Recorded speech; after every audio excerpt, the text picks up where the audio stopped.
नमस्कार, मैं हूं आपके साथ मनीषा डिंडोरिया। स्वागत है आप सभी का हमारे चैनल पर। बड़ी खबर आपको बता दें कि लक्षद्वीप से है। लक्षद्वीप में जहां दशकों से जो स्कूलों की छुट्टी है वो शुक्रवार को दी जाती थी, अब एजुकेशन डिपार्टमेंट ने फैसला किया है कि स्कूलों की छुट्टी रविवार के दिन होगी, ना कि शुक्रवार के दिन।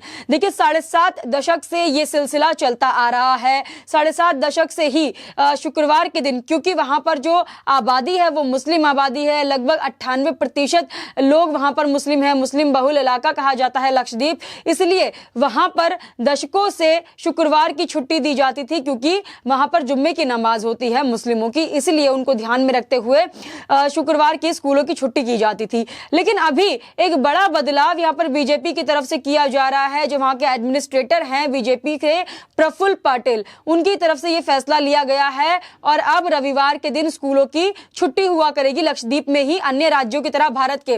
देखिए, भारत में आज भी कई लोग ऐसे हैं जिनको ये नहीं पता है कि लक्षद्वीप में शुक्रवार के दिन स्कूलों की छुट्टी होती है, जैसे कि अन्य राज्यों में रविवार के दिन होती है, सरकारी छुट्टियां होती है, स्कूलों की छुट्टियां होती है। लेकिन लक्षद्वीप एक ऐसा हमारे देश में जहां पर वहां के लोगों के हिसाब से उन्हें छुट्टी दी जाती थी स्कूलों की भी फ्राइडे के दिन, क्योंकि वहां पर 98% मुस्लिम आबादी है, इसलिए उन्हीं को ध्यान में रखते हुए जुम्मे की नमाज के लिए उन्हें फ्राइडे को छुट्टी दी जाती थी। लेकिन अब यह बड़ा एक फैसला लिया गया है बीजेपी की तरफ से और रविवार के दिन अब छुट्टी हुआ करेगी। वहां पर आपको बता दें कि लक्षद्वीप एजुकेशन डिपार्टमेंट ने एक नया कैलेंडर बनाते हुए सभी स्कूलों के लिए शुक्रवार को वर्किंग डे और रविवार को छुट्टी देने का ऐलान कर दिया है।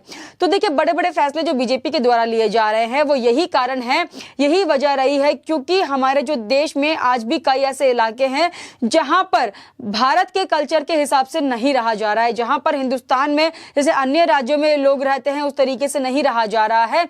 इसी वजह से जो अन्य मजहब और जाति के लोग हैं वो हावी हो जाते हैं। जैसे कि अभी आधार और वोटर आईडी कार्ड को लिंक करने की बात सामने आ रही थी, इससे जो बांग्लादेशी और रोहिंग्या बसे हुए हैं हमारे देश में और जो विपक्षी पार्टियां इनको लेकर आई है हमारे देश में, जो कि अपना वोट बैंक बताती है इन्हें, तो उनको यहां से निकालने का और उनका खात्मा करने का जो फैसला है वो इसी के आधार पर लिया जा रहा है। तो उनका जो एक वोट बैंक है विपक्षी दलों का, ये रोहिंग्या और बांग्लादेशी, उनको निकालने का काम यहाँ बीजेपी सरकार ने किया है। तो वहीं अब लक्षद्वीप से बड़ी खबर है, लक्षद्वीप में अब जो फ्राइडे की छुट्टी हुआ करती थी स्कूलों की, अब वो रविवार के दिन हुआ करेगी, फ्राइडे को वर्किंग डे रहा करेगा। तो देखिए, लगभग 7.5 दशक से बताया जा रहा है कि तब से यहाँ पर फ्राइडे को जुम्मे की नमाज के लिए स्कूली बच्चों को छुट्टी दी जाती थी।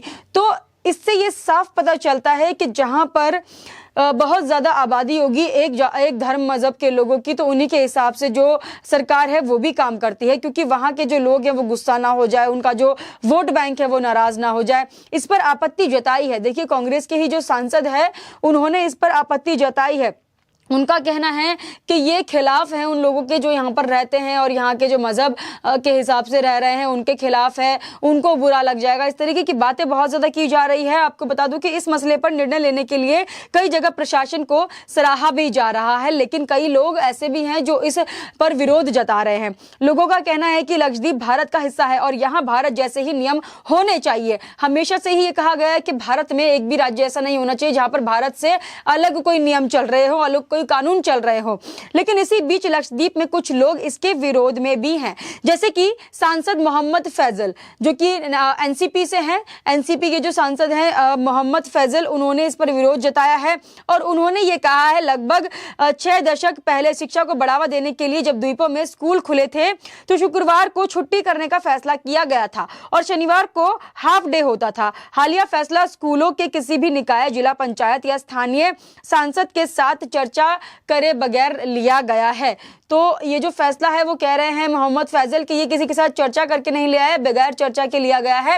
तो बीजेपी को यहाँ पर वो तानाशाही बता रहे हैं और बोल रहे हैं कि 6 दशक पहले ये फैसला लिया गया था जब यहाँ पर स्कूल खुले थे और कहा गया था कि फ्राइडे के दिन, क्योंकि यहाँ पर मुस्लिम ज्यादा हैं तो इसलिए फ्राइडे के दिन छुट्टी होगी जिससे कि वो जुम्मे की नमाज पढ़ पाए। साथ ही मैं आपको बता दूं कि केरल में एलडीएफ और कांग्रेस के सांसदों के साथ साथ लक्षद्वीप के सांसद मोहम्मद फैजल पीपी ने प्रशासक प्रफुल्ल पटेल के फैसलों के खिलाफ आवाज भी उठाई और इसे तानाशाही रवैया बताया। उन्होंने केंद्र सरकार को पत्र भी लिखा है और पत्र में उन्होंने लिखा है कि उन्हें वापस बुलाया जाए और उनके प्रस्तावों की समीक्षा की जाए। मोहम्मद फैजल ने आगे कहा है कि प्रशासक ने इस तरह के फैसले और प्रस्तावित नियमों के ड्राफ्ट बनाने से पहले जनप्रतिनिधियों से सलाह नहीं ली है। मोहम्मद फैजल ने कहा है कि जो फैसला है उसको वापस ले लिया जाए, क्योंकि इस फैसले से वो नाखुश हैं और जो उनके ही मजहब और जाति के लोग हैं वो नाखुश हैं, इसलिए इस फैसले को वापस करना चाहिए।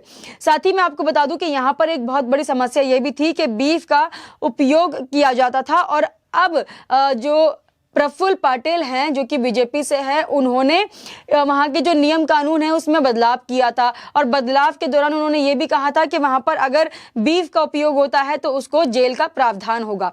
तो इस तरीके के कानून वहाँ पर लक्षद्वीप में लाए जा रहे हैं, जिससे कि मोहम्मद फैजल जो कि सांसद है वहाँ के लक्षद्वीप के कांग्रेस की तरफ से, वो नाराजगी जता रहे थे।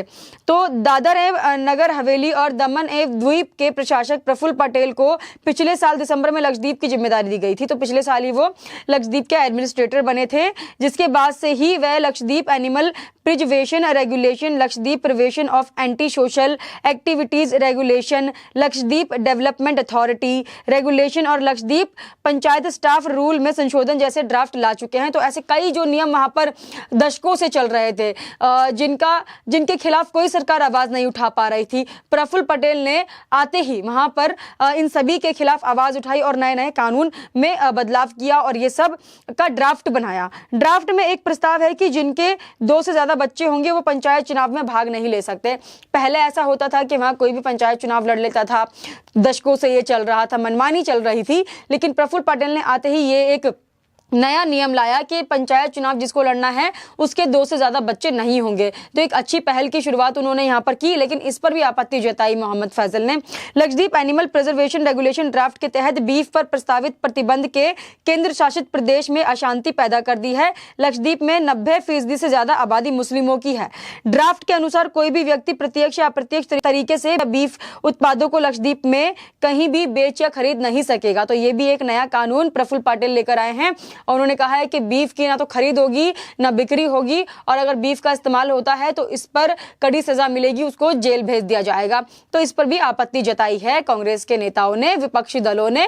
तो जो गलत नियम सदियों से चलते आ रहे थे उसको बरकरार रखने के लिए ये लोग आवाज उठा रहे हैं, लेकिन इन लोगों ने कभी उसके खिलाफ आवाज नहीं उठाई कि भारत के नियमों के खिलाफ यहाँ पर चीजें हो रही थी, उसको कभी नहीं रोका गया। लेकिन अभी प्रफुल्ल पटेल जो नियम लेकर आ रहे हैं, जो कानून यहाँ पर लगा रहे हैं, वो भारत के नियम के हिसाब से है, उनके कानूनों के हिसाब से है, क्योंकि पंचायत चुनाव अगर कोई लड़ना चाहे तो वो क्या मैसेज आगे कन्वर्ट करता है। अगर आपके 2 बच्चे हैं, 2 से ज्यादा बच्चे हैं तो आप नहीं लड़ पाएंगे। तो ये एक अच्छी पहल है जिससे कि वहां पर आबादी बढ़ने से रोका जा सकता है। हम दो हमारे दो, जो कि लगातार हर सरकार अपने सत्ता के दौरान कहती है, अपने कानून में लेकर आती है, लेकिन उस पर अमल कोई नहीं करता है। तो ये एक पहल है वहां पर लक्षद्वीप में। अगर कोई पंचायत चुनाव लड़ता है तो अगर उसके 2 से ज्यादा बच्चे हैं तो वो नहीं लड़ पाएगा। और आपको बता दूं कि जब से ये खबर सामने आ रही है कि लक्षद्वीप में फ्राइडे की जो छुट्टी है उस पर रोक लगा दी है और अब रविवार को स्कूलों की छुट्टियां हुआ करेगी, इस पर कई लोगों ने हैरानी भी जताई है, क्योंकि हिंदुस्तान में कई ऐसे लोग हैं आज भी जिनको ये पता ही नहीं है कि लक्षद्वीप में, जो कि भारत का हिस्सा है, उधर आज भी फ्राइडे की छुट्टी हुआ करती है स्कूलों की, क्योंकि जुम्मे की नमाज पढ़नी होती है उन लोगों को। तो वही लोग कमेंट करके अपने जो हैरानी है वो जता रहे हैं और कह रहे हैं कि क्या सच में लक्षद्वीप भारत का हिस्सा था।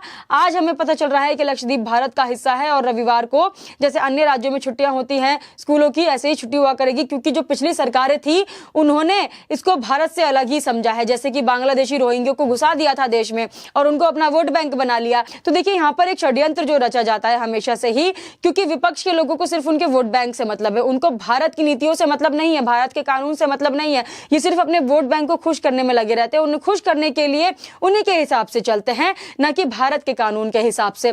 तो वहां पर जो फ्राइडे की छुट्टी दिया करते थे स्कूलों में बच्चों को, अब उसमें जो बड़ा बदलाव बीजेपी सरकार ने लाया है, इस पर आपत्ति तो जताई ही जा रही है, लेकिन बहुत ज्यादा सराहा भी जा रहा है बीजेपी के फैसले को। आधार और वोटर आईडी कार्ड का जो लिंक करने की बात हो रही है और जो लोकसभा में ये पास भी हुआ है विधेयक, इस पर भी काफी सराहा जा रहा है बीजेपी के कार्यों को, क्योंकि इससे बांग्लादेशी रोहिंग्यों को जो है पकड़ा जाएगा और ये पता लगाया जाएगा कि ये सच में हमारे देश के हैं या नहीं, या फिर इन्हें यहाँ पर घुसाया गया है और नकली डॉक्यूमेंट्स बनाकर इनसे वोट दिलवाया जा रहा है।